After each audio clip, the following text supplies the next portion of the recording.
കാശ്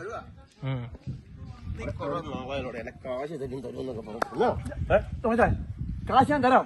നീ എന്ത് തവണയാണ് തരാന്ന് പറഞ്ഞിട്ട് ഈ ആഴ്ച തരാം, ഇല്ലെങ്കിൽ അടുത്ത വെള്ളിയാഴ്ച. ഈ വെള്ളിയാഴ്ച തന്നില്ലല്ലോ, കിഡ്നി വിട്ടെനിക്ക് തരുവാ. സ്ഥലം വീട്ടാണെങ്കിലും ഞാൻ തരും. മര്യാദക്ക് ജീവിച്ചോ എന്റെ എണ്ണയാണ് നീ വാങ്ങിച്ചത് കാശ്. ഒരു ദിവസത്തോടെ സമയം തരും. നാളെ രാവിലെ കാൽക്കേത് കണ്ടു വെച്ചാക്കണം, മനസ്സിലായോ? പൈസ അടുത്ത തരാം. നീ അങ്ങനെ ഒരുപാട് ഈ രക്ഷപ്പെട്ടു വിചാരിക്കണ്ട. ഹലോ, അതെ വീട്ടിൽ അന്വേഷിക്കണോ? അതെ, എന്നെ പിള്ളേർ ശാസിക്കാനും തല്ലിക്കാനും എനിക്കാ നിയമമുള്ളൂ. നീയൊന്നുമല്ല, ജനിപ്പിച്ച ഞാനാ. നീ എത്താൻ രക്ഷപ്പെട്ടു. പിന്നെ ഞാൻ എത്തിക്കോളാം. വണ്ടി വെക്കണം.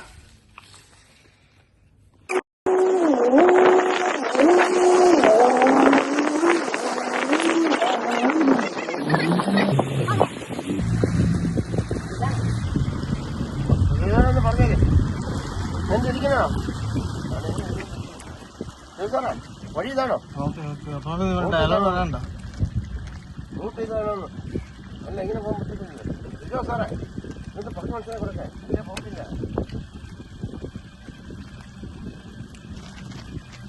സാറേ. ഇതോ സാറേ, ഇതിന് ഇങ്ങനെയൊന്നും അല്ലെന്നോ. ദേഷ്യത്തോടെ ഗൗരവത്തോടെ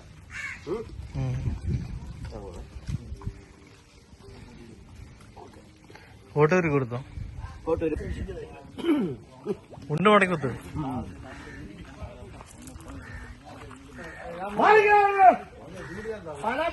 എന്റെ വീട്ടിൽ തന്നെ പറഞ്ഞ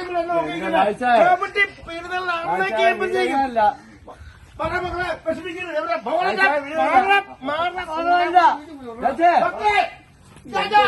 കേരള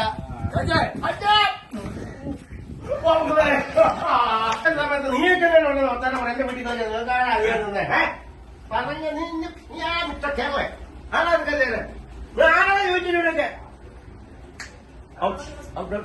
കൂട്ടുകാര് ബുക്ക് ചെയ്തതാ, നമ്മ ബുക്ക് ചെയ്തല്ല. അതെന്റെ വീട്ടുകാരെ കണ്ടുപിടിക്കാൻ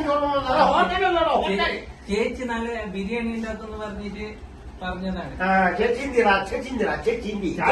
ബിരിയാണിയൊക്കെ ഒന്ന് കഴിച്ചു നോക്കാം, അടിപൊളി സാധനമോ. ചേച്ചി ബിരിയാണി ഒന്ന് കഴിച്ചിട്ട് പറയാൻ പറഞ്ഞു. ബിരിയാണി ഇപ്പൊ ബിരിയാണി അടിപൊളി കൊഴുത്ത സൂപ്പർ ബിരിയാണി.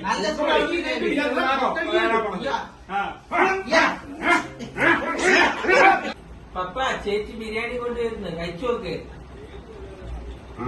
ചേച്ചിയുടെ ബിരിയാണി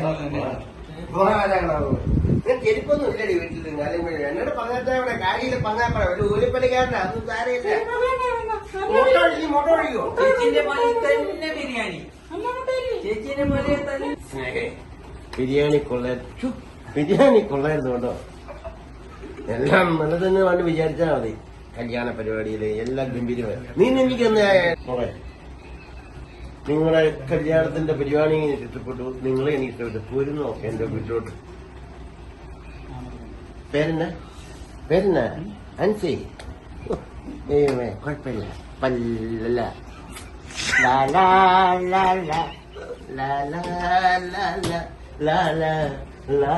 ഇതേ വീണറിയത്തേ